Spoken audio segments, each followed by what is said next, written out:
So Netflix is doing this thing once again. Another day, another year, another 52-week high.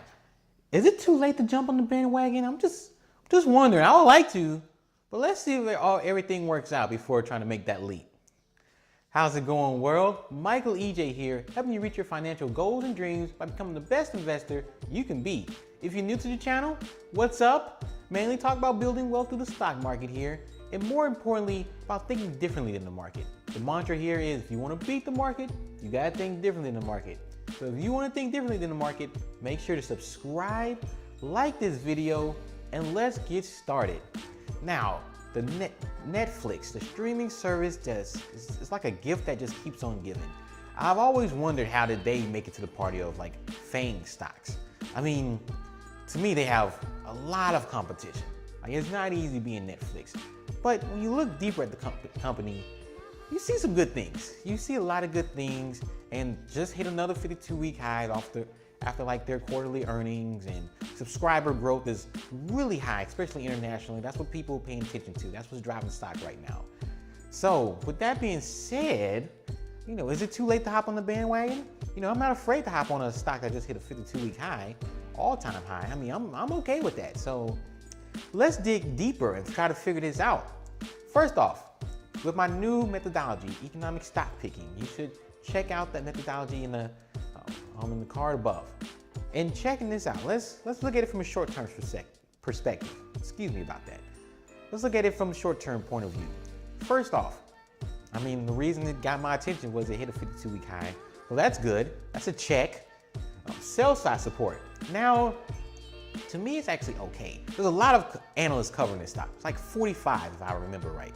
45 different analysts, about 60% of them have this as a buy recommendation. Here's the problem though. Netflix has done too well.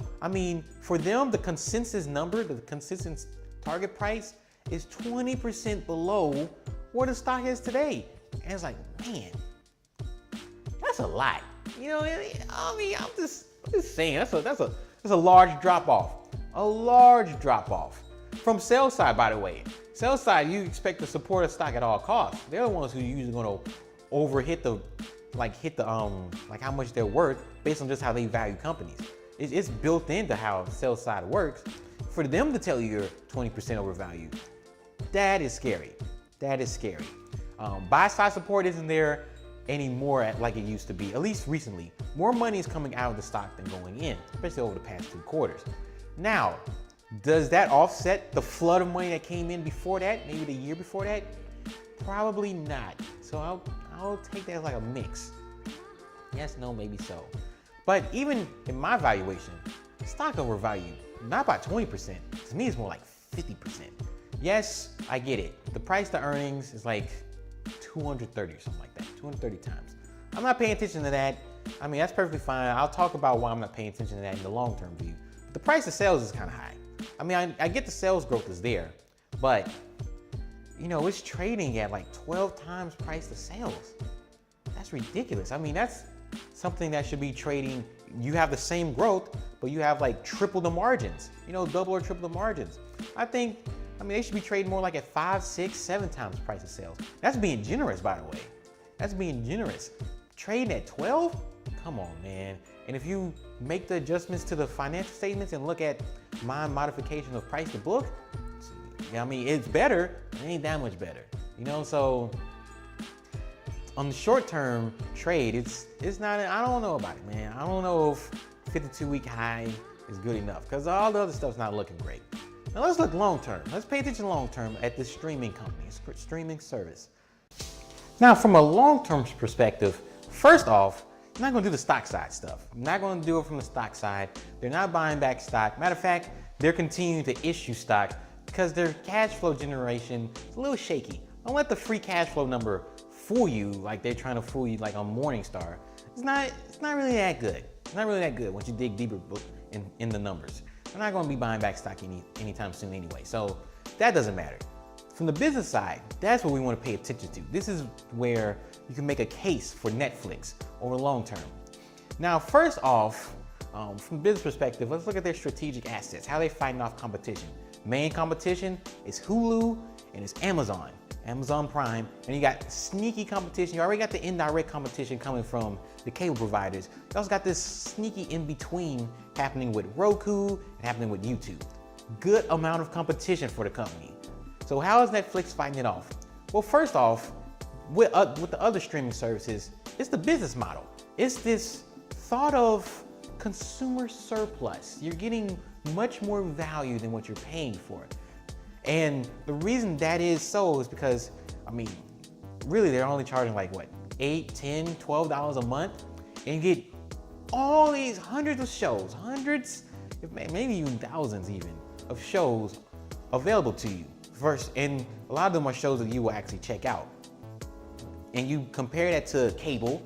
Cable is $60, $80, $100 a month and you really only care about 20% of those channels. Maybe more like 10. You only care about 5 to 10% of those channels you're paying $60 to $80 a month. Just throw that off. Direct TV, they're trying to offer a streaming service that's more direct. You know, that's better. It's not pure cable, but it's still $40 a month.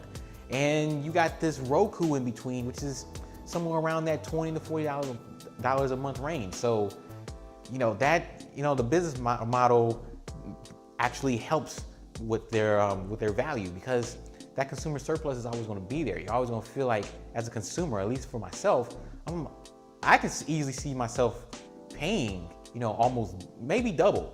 I wouldn't mind paying double the price I'm paying right now for Netflix, with all the content that's on there, all the interesting content to me, and most importantly, the next strategic asset is the original content. Look, if we remember right, I mean, Netflix and Hulu were very similar in that there was more of a focus on getting licensed content from other companies. I mean, from Fox, what is it, TNT, you got the Time Warner Group. I mean, getting content from others, licensing that content and putting it on their platform.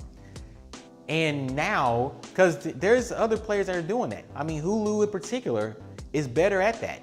They're better because they have more of the connections. I mean, they're within 21st. I mean, they're already in. So they don't even have to, I mean, it's better negotiating terms. Netflix saw that, and let's say about 2013, they pivoted to more original content. And they start spending money like a cable channel. I mean, if looking at the numbers, they're spending more than any other streaming service, hands down. They're spending with like more of a cable company. You know, they're up there with the Disneys of the world, you know, spending that much money on content. And it's paying off. It's paying off because more people are looking at the content, original content from Netflix, than the other two main competitors in Hulu and Amazon Prime. I mean, so it's paying off. It's a strong strategic asset, maybe its strongest. And the best way to fight off competition is to generate your own ideas, your own content. And a lot of that is coming from the subscriber base. Another strategic asset, and not just that, because, you know, data is really good. It's good to collect data, proprietary data. That's the key. You got to start with collecting the data, but it's how you use the data going forward. Like those recommendations of which shows to watch after you're done watching a show on Netflix, or, you know, in that recommendations. I mean, they're just not picking random shows. It's based off of your past experiences on Netflix, what you've watched in the past, and just algorithms, different algorithms, taking the data and you like applying the data. And they took the data a step further, and now they're looking at, okay, this is the content that the international subscribers like. This is what they like. So let's push that more. And they're investing, a lot of that investment is going more towards non-English content. And that's what's leading to the subscriber growth. I mean, they're not marketing, at least in dollars and percent of revenue, they're not marketing as much as they market in the US. They're spending a ton more on content. That's what makes them, quote unquote, negative profits internationally, but it's leading to a ton of subscriber growth, a ton of market share growth. Very important stuff. And I think that just leads to more and more protection against Hulu and Amazon Prime. I mean, there's some people who can make the case that Netflix might be the first global, like, television station, like first global, like that can touch internationally. I mean, that is unheard of. I must admit though, I'm still a little sketched because, man, that competition is real. I mean, Right now, I still use Netflix. I use Hulu just as much. I mean, I kind of do like the normal shows. You know, I'm a basic guy. I like Family Guy and Blackish. I mean, those are my 2 shows. I mean, and Divorce Court. Those are my 3 shows. You know, I mean, those 3 shows. And I mean, even with all the great original content that's on Netflix, still can't get enough of those 3 shows. So, I mean, it's a battle for me, and I'm just starting to experiment with Amazon Prime, starting to look through their content as well. I mean, so the battle is real. I think YouTube can become a real player with their streaming service, because I might subscribe to it very soon. And I still think that even with all this good stuff, especially with the original content, I don't know if it's enough to fight off the competition, man. I'm unsure. To make matters a lot easier though, this isn't a long-term investment. This isn't it, because the numbers don't work out. The numbers just don't work out. I want to see not just fundamental growth high, but the return on investment to be a good number. At least, 8-10%. And I mean, no matter how long you look at this company, maybe for the next 5-6 years, I mean, even with their growth, still looks like they're overvalued. I mean, when the tide's gonna turn? It's like the stock's been driven up too much. I'm telling you, it's a sign when sell side thinks you're overvalued. The same, it's a sign. So although I like the company, like the business model, love the focus on original content and showing the investment paying off and it's worth it, still not enough to get me to buy today. Maybe when the stock pull back, we'll revisit. But for now, I'll pass. And that's it for today. I mean, always pay attention to business models and how companies are gonna fight off competition, especially in the long term. It's very hard to fight off competition. That's what brings businesses down. That's when they have to go through that whole, corporate life cycle. So if you want to avoid that, you got to find companies that are doing enough to fight off competition, and it's happening very effectively. Netflix has too much true competition for me and too much rising competition, so I'll stay away from them from now on. But if you think otherwise, wouldn't be a bad investment to make. Michael EJ here, helping you reach your financial goals and dreams by becoming the best investor you can be.